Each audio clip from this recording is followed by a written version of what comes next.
एक रात राजा कृष्णदेव राय ने सपने में एक बहुत ही सुंदर महल देखा जो अधर में लटक रहा था। उसके अंदर के कमरे रंग बिरंगे पत्थर से बने थे। उसमें रोशनी के लिए दीपक या मशालों की जरूरत नहीं थी। बस जब मन में सोचा अपने आप प्रकाश हो जाता था और जब चाहे अंधेरा। उस महल में सुख और ऐश्वर्य के अनोखे सामान भी मौजूद थे। धरती से महल में पहुंचने के लिए बस इच्छा करना ही आवश्यक था। आंखें बंद करो और महल के अंदर।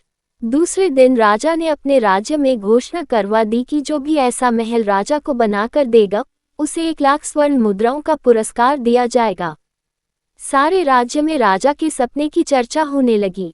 सभी सोचते कि राजा कृष्णदेव राय को न जाने क्या हो गया है। कभी सपने भी सच होते हैं, पर राजा से यह बात कौन कहे। राजा ने अपने राज्य के सभी कारीगरों को बुलवाया।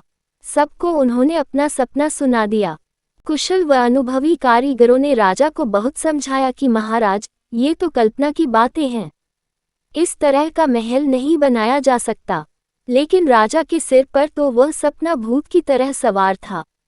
कुछ धूर्तों ने इस बात का लाभ उठाया।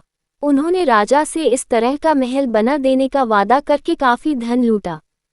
इधर सभी मंत्री बेहद परेशान थे। राजा को समझाना कोई आसान काम नहीं था। अगर उनके मुंह पर सीधे सीधे कहा जाता कि वह बेकार के सपने में उलझे हैं तो महाराज के क्रोधित हो जाने का भय था। मंत्रियों ने आपस में सलाह की। अंत में फैसला किया गया कि इस समस्या को तेनालीराम के सिवा और कोई नहीं सुलझा सकता। तेनालीराम कुछ दिनों की छुट्टी लेकर नगर से बाहर कहीं चला गया। एक दिन एक बूढ़ा व्यक्ति राजा कृष्णदेव राय के दरबार में रोता चिल्लाता हुआ आ पहुंचा। राजा ने उसे सांत्वना देते हुए कहा, तुम्हें क्या कष्ट है? चिंता की कोई बात नहीं। अब तुम राजा कृष्णदेव राय के दरबार में हो। तुम्हारे साथ पूरा न्याय किया जाएगा। मैं लुट गया महाराज। आपने मेरे सारे जीवन की कमाई हड़प ली। मेरे छोटे छोटे बच्चे हैं महाराज।